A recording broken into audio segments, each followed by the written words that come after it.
some precipitation in the air tonight, Keith. Depending on where you are getting a different look at things. We start using that in situations like this when we are talking about more than one type, right? Otherwise, we just say rain.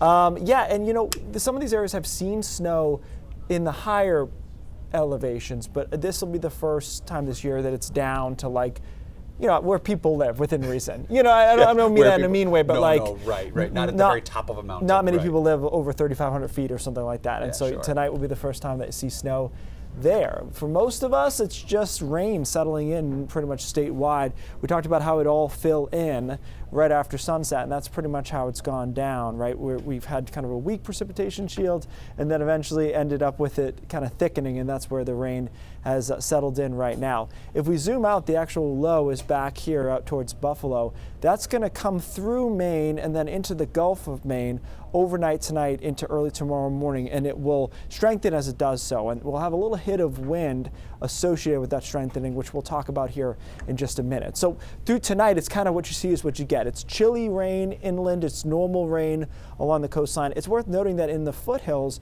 likely we will mix or see some flakes involved in that rain, but it won't stick and won't accumulate. The mountains will accumulate, as we've discussed, and between, say, 2 a.m. and 6 a.m., where we're going to pretty rapidly from southwest to northeast bring this storm out of here. And so by tomorrow morning, most of us will be dried out, with the exception of maybe parts of Washington County seeing an isolated shower in the morning. But many of us will be dried out. It'll be breezy through the day tomorrow, but the strongest wind will be a relatively short period of time tomorrow morning. And then after that, it's just 30, 35 miles an hour, you know, breeze through the rest of the day and some sunshine. At least it'll be a good looking day into Friday, a mixture of sun and clouds in there. So future snowfall, we already had some snow, so this is additional snowfall, an inch or so. I think some spots will end up at 2 inches. Higher terrain could be a little bit higher. And it is worth noting, even Bangor early in the morning could see some flakes. It will not stick, it will not accumulate, but just kind of a novelty thing going on there. As far as the wind goes, strongest wind gusts will be early tomorrow morning. The small scale, mesoscale models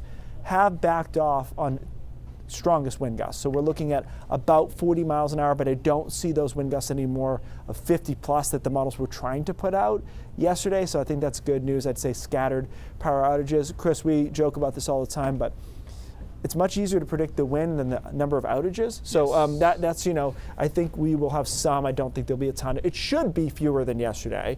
But again, that's a little bit of a hard game. Good news is the Saturday forecast has improved. In fact, when I say early, very early on Saturday, 5 a.m., a shower. After that, I think the rest of the day looks good. We could even pop to upper 50s, near 60 by Saturday afternoon, which is not a big deal a month ago, kind of a big deal now. Yes, indeed. All right, thanks, Keith.